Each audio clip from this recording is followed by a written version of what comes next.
Satan is totally under the jurisdiction of God. In the Christian scriptures, Satan, we're going to see, has independent power. Now, let me just, for a few minutes, share with you what the rabbis teach about Satan. In the beginning of Genesis, after each day of creation, the Bible says that God saw that it was good. After each day, God saw that it was good. After all of creation, the Bible says God saw that it was very good, very good. What does very good refer to? And the rabbis say, very good, that refers to the Yetzer Hara, the evil inclination. And the rabbis teach the evil inclination is Satan. So the rabbis are basically teaching us that Satan is very good. That from a biblical and a rabbinic point of view, Satan is actually one of the greatest blessings that God ever gave us as human beings. When a Christian hears that, they cringe.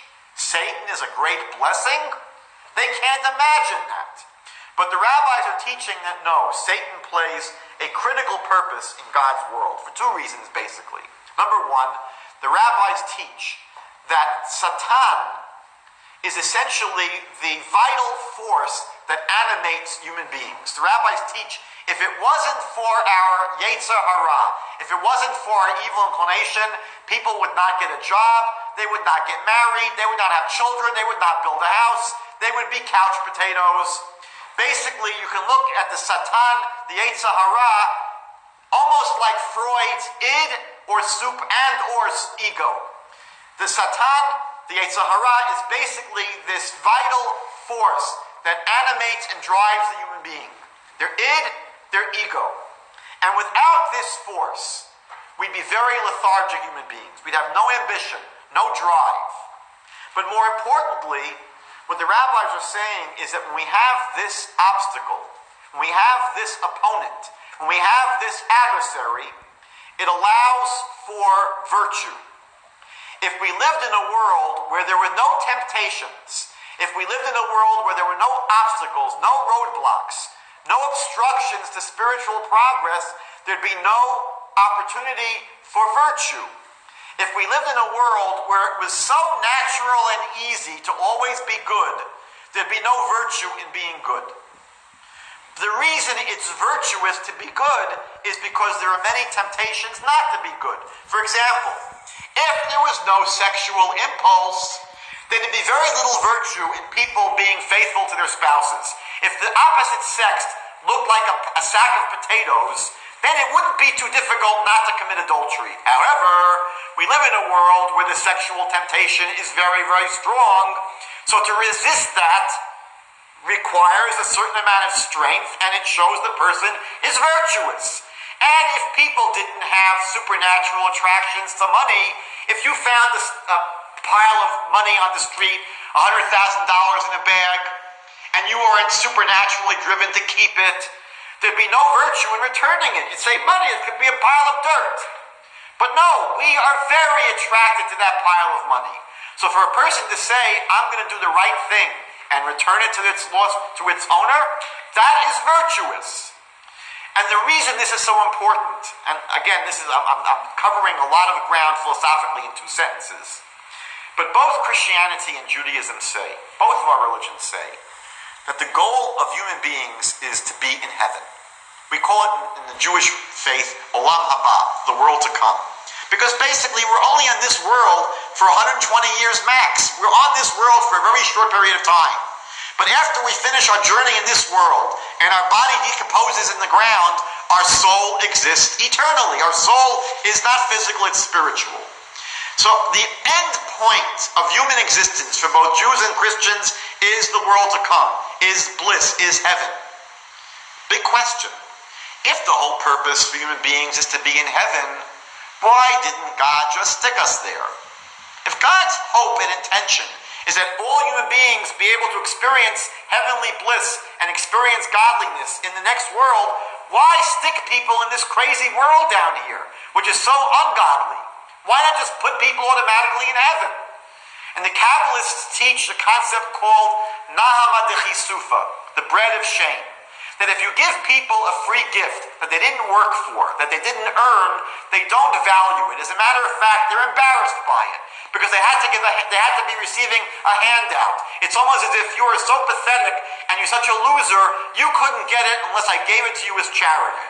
So the Torah says that God wanted us to live in a world where we have to work and earn our virtue.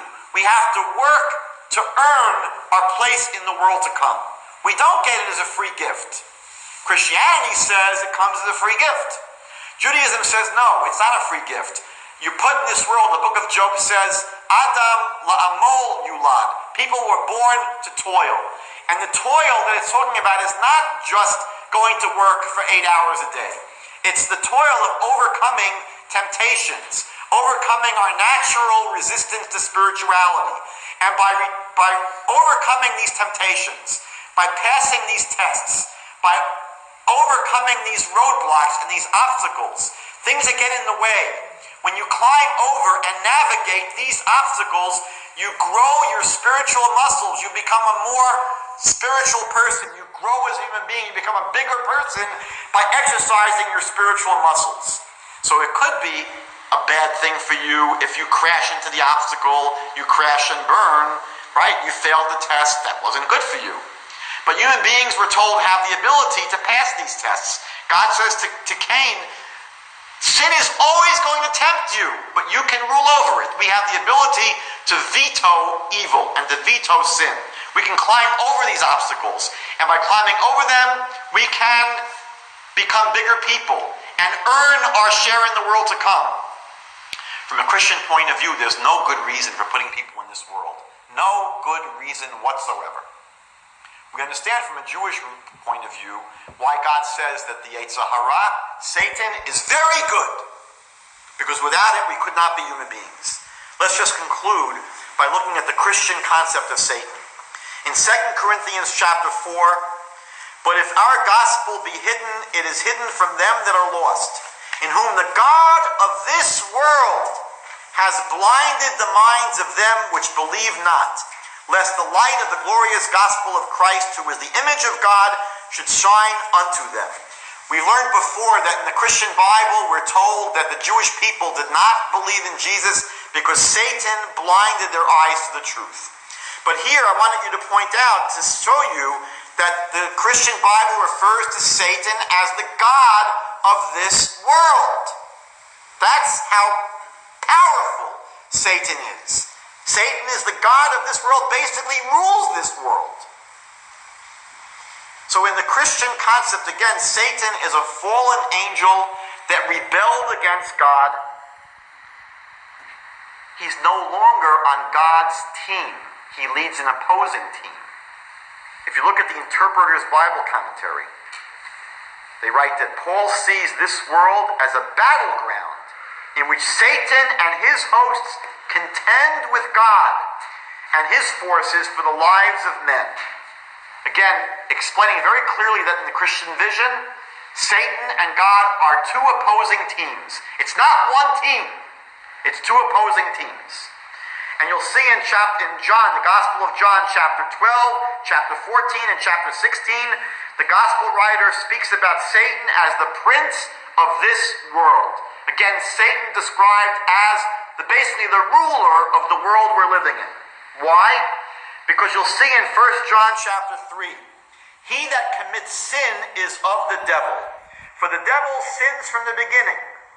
Now again, the idea that the devil sins, Satan sins from a Jewish point of view is absurd. In a Jewish concept, Satan is an angel. Angels don't have free will. Angels can't sin against God. But the Christian model has the devil, Satan, sinning against God, rebelling against God. So 1 John chapter 3 says that anyone that sins because of the devil, who is the ruler of this world. Because the devil sins from the beginning. For this purpose, the Son of God, this is the Christian Bible saying, for this purpose Jesus was manifested. For what purpose? That he might destroy the works of the devil. From a Christian point of view, without Jesus, the devil is going to rule the world. Now, what's said, it's sort of weird, is that even with Jesus, we know that the devil was not destroyed. Even though it says Jesus came to destroy the works of the devil, we see that the devil is still very robust, even 2,000 years after Jesus. As a matter of fact, even in the Christian Bible, There are stories where Paul says, for example, I tried to go somewhere, but I couldn't get there because the devil, Satan, stopped me.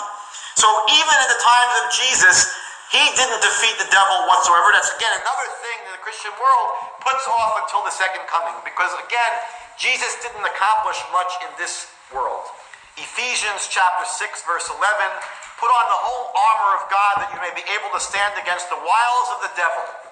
For we wrestle not against flesh and blood, but against principalities, against the powers, against the rulers of the darkness of this world, against spiritual wickedness in high places. Again, it's saying that God is not the ruler of the world. There are dark forces that rule the world. 2 Timothy chapter 2, verse 26, and they may recover themselves out of the snare of the devil, who are taken captive by him at his will. It's the will of the devil. The devil operates according to his own will, not according to the will of God. So again, a very critical distinction. From a Christian point of view, Satan has his own will. He's not subservient to God. He runs his own team. And again, what's interesting and important is that there is not one passage in the Christian Bible, not one passage, which shows that the devil, Satan, is subservient to God. Not one passage in the New Testament showing that the devil is subservient to God. John chapter 8, verse 44, one of the most problematic verses in the Christian Bible, where the Jews are accused of being of their father, the devil. And the lusts of your father you do. He was a murderer from the beginning. The devil was a no goodnik from the beginning, and abode not in the truth, because there's no truth in him. When he speaks a lie, he speaks of his own. Again, the Christian Bible is saying that the devil, Satan, operates according to his own agenda. He's independent from God. He's not working on God's team. And Acts 26, finally, but arise and stand upon your feet, for I have appeared to you for this purpose, to make you a minister and a witness both of these things which you have seen and of those things which I will appear to you, delivering you from the people and from the Gentiles, unto whom now I send you. This is speaking to Paul, by the way. To do what? To open their eyes and to turn them from darkness to light, and from the power of Satan unto God. These are two opposing forces. There's the power of Satan and the power of God. And they may receive forgiveness of sins and inheritance among them, which are sanctified by faith that is in me. Again, Satan is contrasted here with God as being the leader, the manager of an opposing team, not working and being part of God's team.